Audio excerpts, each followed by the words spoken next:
Hello, good morning, guys, and welcome back to the Sage Sorority. I'm your host, Shantel. How are we all doing today? Happy Thursday.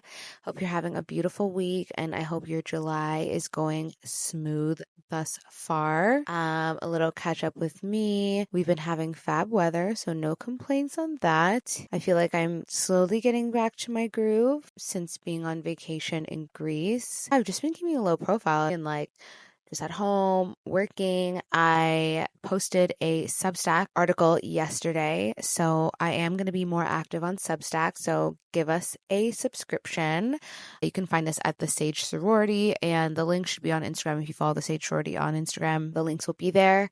Sometimes I'm definitely going to put things there that maybe I don't feel like I want to maybe get into on the show, but maybe would just prefer like written word. I'm still kind of sorting it out, but I'm aiming for either a weekly entry or at the very least a bi-weekly entry. And then some of the written entries will be in conjunction with a podcast episode because Substack does allow for video integration and audio integration. So that's pretty cool. And yeah, just like short little bits, especially on the Substack notes. So if you're not on Substack, get on it. There's so much good stuff on there. It's definitely a really good part of the internet, I would say. Yeah, I really like it just even as a consumer. Big fan. So I posted a TikTok and in the comments, someone recommended a book to me, but I didn't realize that she recommended actually a textbook. So I was like, is this a textbook? She was like, I don't know, but I got it from my professor. But she just sounds so jovial about it. So I was like, oh, maybe it's just like a very dense book. Oh my God, you guys, I will be reading this book for the rest of my life. It is so intense. It is like true academic text. I'm going to grab it. Okay, so the book is called Motivating Humans, Goals, Emotions, and Personal Agency Beliefs by Dr. Martin E. Ford. And I went on eBay because I love buying books used because it's significantly cheaper and good for the environment. I like going on eBay specifically for used books because I feel like it's much easier to source books that are maybe a little bit more rare or are not in print anymore. And I have this whole strong opinion on older books, books that are not in print anymore, because I feel like back in the day, being a published author, you had a much higher barrier of entry. And I just feel like books were better back then. And so I get the book and I'm just flipping through the pages and I was like, oh my gosh, like it is so intense. It's literally like an academic textbook. And I want to know what course is reading this, but this is the first sentence. This is the preface, by the way. The writing of this book was motivated by the urgent need for a clear, coherent, and useful theory that could guide the efforts of scholars, professionals, and students concerned about and interested in learning how to better address real-world problems with strong motivational underpinnings. Problems such as academic underachievement and school dropout, low levels of work productivity and job satisfaction, social irresponsibility in youth, family conflict and child spouse abuse, and chronic emotional distress. Like, what the fuck did I buy? Yeah. So anyways, I posted it on Sage Shorty stories and I was like, I'm gonna be reading this book for the rest of my life. Because I've never read something so intense. This looks like someone's thesis. This looks like someone's PhD thesis. So it's something that I'll be skimming through. And of course, I will be sharing all of the gems with you guys. Yay for me. Anyways, that's what I've been up to. With regard to today's episode, I actually had the idea for today's episode for a while because we're so bombarded with summer of outside and crazy social plans. You live in a 4-season place. It's like balls to the wall. We have to go out. We have to maximize and like 10x every day. And there's absolutely a time and place and season for that.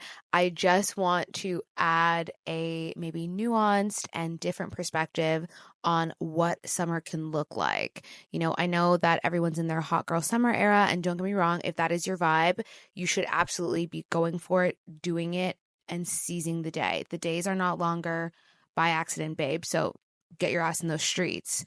But this idea that summer can be slower, and it's definitely coming from within. I have felt so called to just be at home, be in quiet, and be at my desk this summer, to be honest.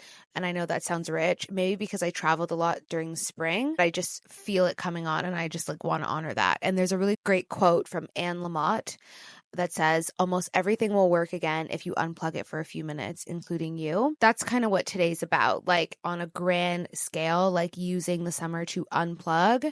Because here's the thing, everyone wants to have their glow and their glow up or whatever, but sometimes that means you have to move a little bit slower. And this is your gentle reminder that not every summer has to be like your summer outside. Sometimes the most beautiful and transformative reset is the one that happens inward.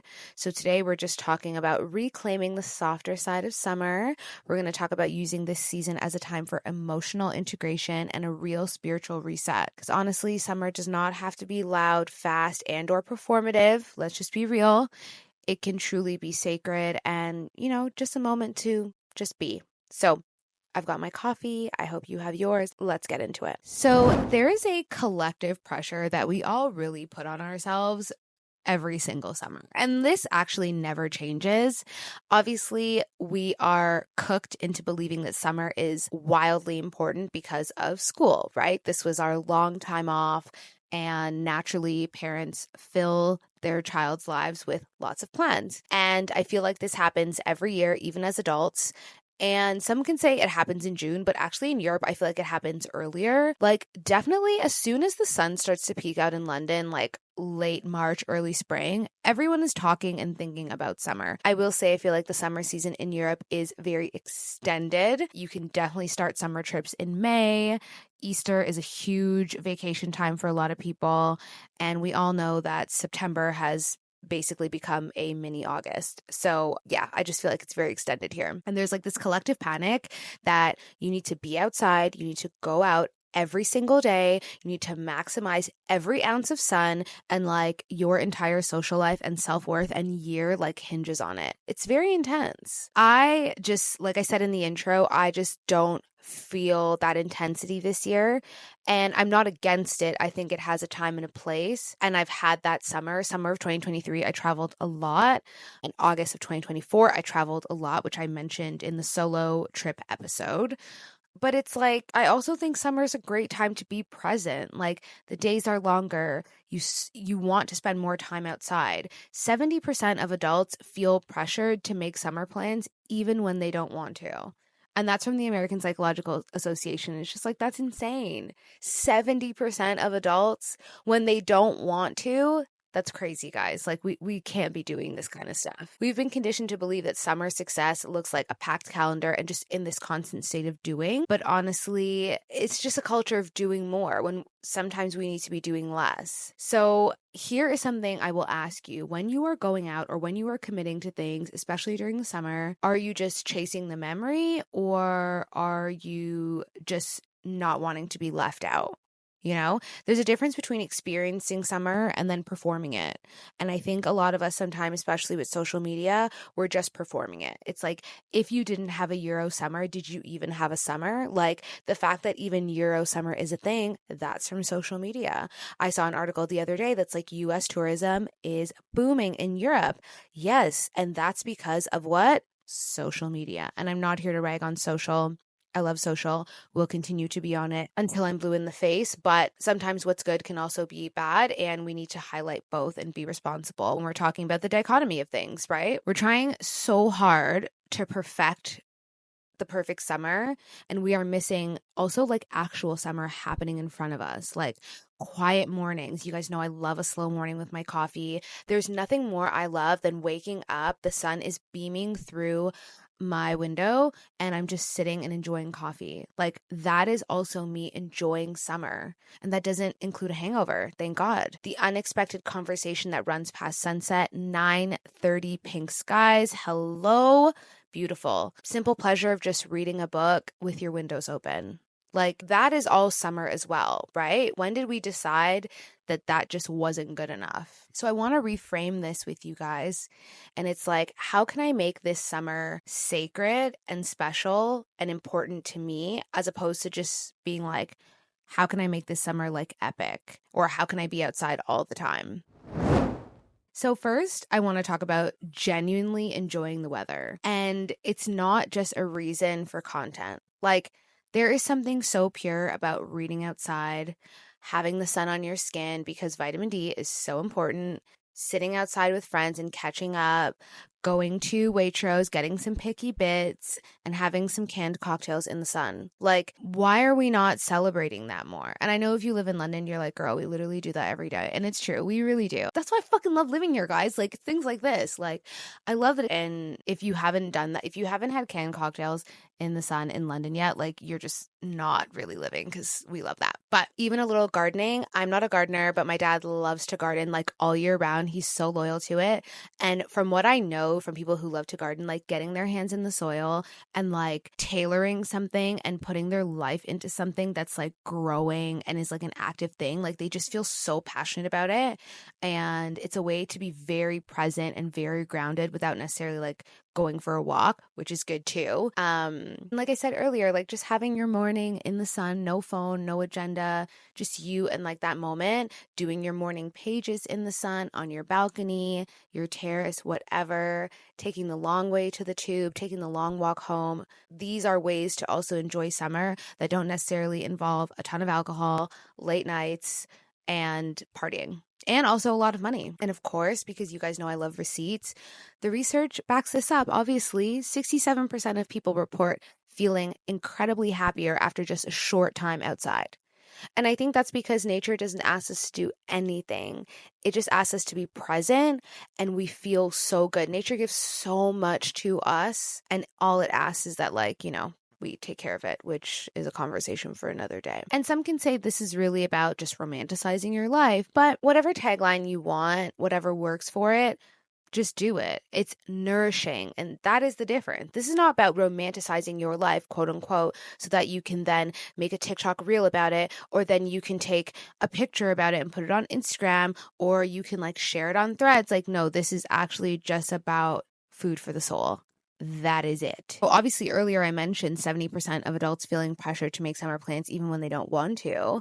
But it's like people often feel burnt out by the end of the summer and not rejuvenated. And that's a problem. And I really think it's because people are doing too much, doing things they don't actually want to do.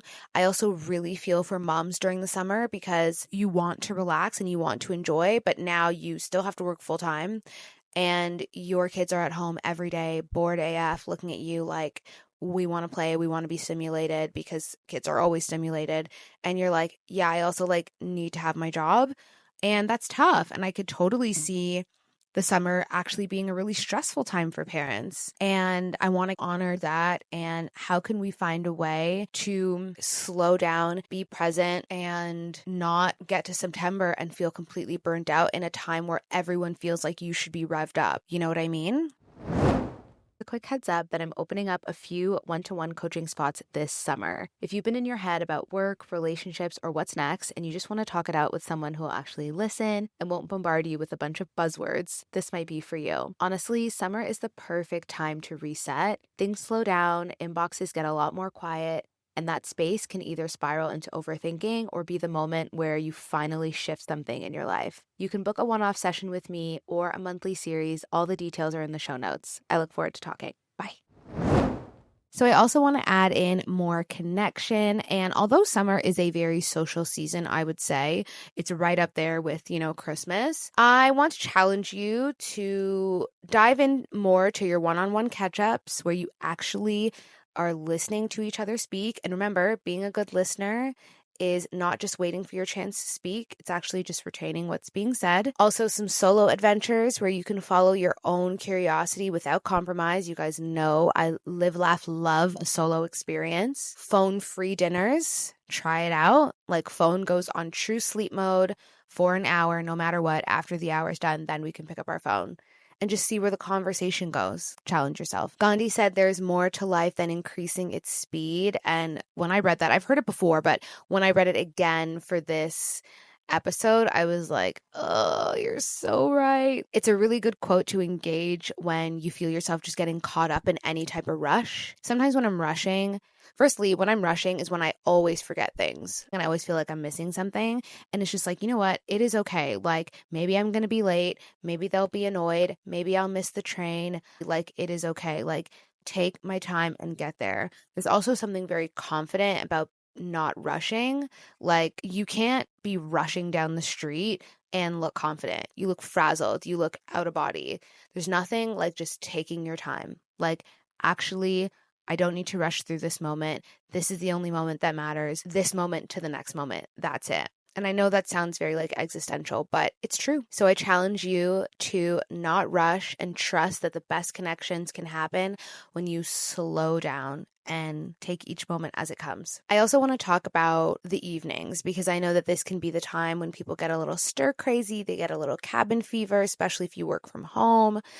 And they are such special hours in the summer. Like we know, depending on where you live, but at least in London, like sun's not going down till like 9:30. Gorgeous, gorgeous, gorgeous. But you can still romanticize that even if it doesn't involve going balls to the wall and partying. Having a beautiful candlelit shower, maybe adding some eucalyptus to your shower head so you get like that aromatherapy, a couple of drops of lavender oil in your bath, slow dinners where you actually taste your food. Again, no phone dinners, having your dinner outside, terrace, patio, backyard, whatever you got, calling up one of your friends that has an outdoor space and be like, you know what? Even if we're just going to order delivery and drink wine, like, why don't we just do it outside? Gorgeous, gorgeous, gorgeous. Having a wind down playlist, like as you're getting ready for bed, or if you're taking like a nighttime shower, you can let that piece extend. And it doesn't have to be productive. You know, you don't have to read a million books. Don't have to do any of that. Instead of doing your morning pages at first thing in the morning, what about some evening pages and just like getting all the gunk out of your head? There's truly a difference between using the sunlight and then being used by it. Culturally and spiritually, the beauty of summer. It's always been about integration. You know, there is a very strong theory out there, especially nowadays, that the real new year is actually the spring, like spring equinox, Easter. That's why a lot of cultures have a lot of celebrations around that time. This is the season where what you've planted earlier in the year begins to bloom.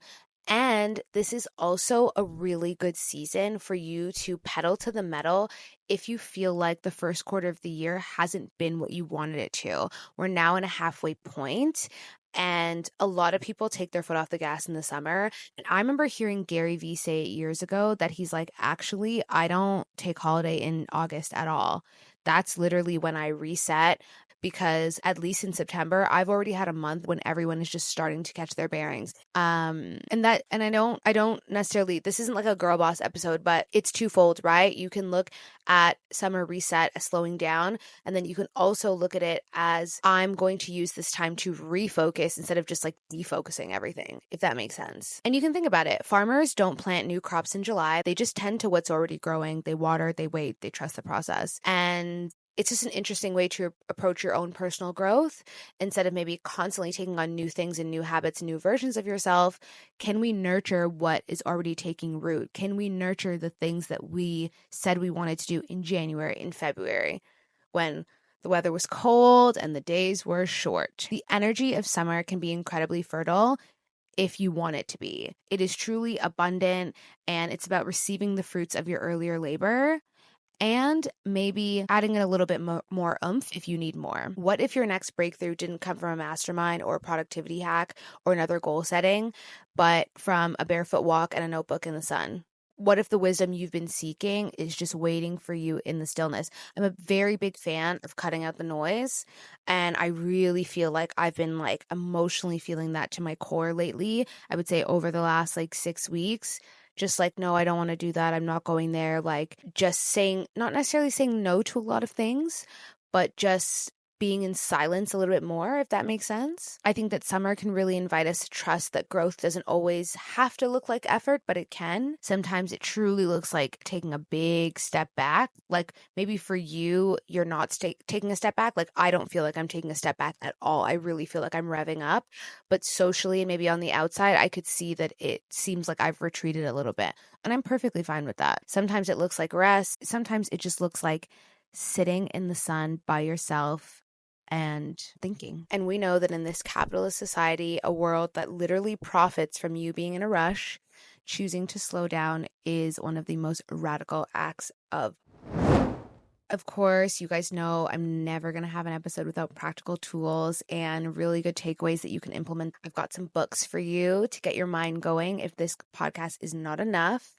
There's actually quite a few books that can really feed your soul when it comes to this kind of stuff. One I would say is The Untethered Soul by Michael Singer. I will say that I tried to read this book years ago, maybe 2017, 2016. Don't quote me on that. And it was a really hard read for me. It was hard for me to get through. It's on Audible now, and I think I'm going to give it another go because it's all about like releasing what doesn't serve you and stepping into your true self. This book is a staple in like the personal growth, personal development community. He writes about consciousness and inner freedom in a way that is really profound and deep, but also accessible, and it's not pretentious at all. It's a very different read if you've read a lot of personal development books. I feel like his book and like Gary Zukav, like Joe Dispenza, they're in like their own group. So yeah, just take your time with it, I guess I would say. Another book is called Wintering: The Power of Rest and Retreat in Difficult Times by Catherine May. I mean, I don't have to tell anyone that we are living in weird AF times. And I know that the title says wintering, but basically she explores the importance of slowing down and embracing life's quieter seasons. And that wisdom applies beautifully to this summer reset as well. You just have to swap the season. It's just about honoring the cycles of rest and renewal. It's also on Audible. You guys know I love Audible. And I just feel like I plow through books quicker on Audible. And if I really feel like compelled, and if I really feel like the book was so iconic, I will just like buy the version after. And sometimes if I'm feeling really geeky, I will buy the book and the Audible together and I will like listen and read at the same time. I know. But sometimes you just have to do that with books. It's really good. There's another book called Rest is Resistance by Trissa Hersey.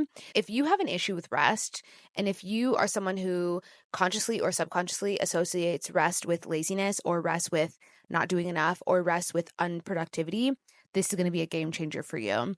She positions rest not as laziness, but obviously as a radical act of self-care and a bit of social justice. It's really, really good for anyone who's been conditioned to believe that their worth comes from productivity.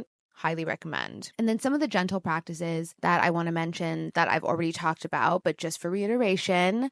So phone-free mornings. I know that this can be a tough one for people, but I just implore you to wake up and maybe don't grab your phone. Try sleeping with your phone in a different room and just maybe like go to the bathroom and get a glass of water before you grab your phone. Make coffee. Like I said, you can stretch, journal, just stare out the window. One thing I love to do in the morning, I don't do it as much now because like there's so much light at like 5 in the morning.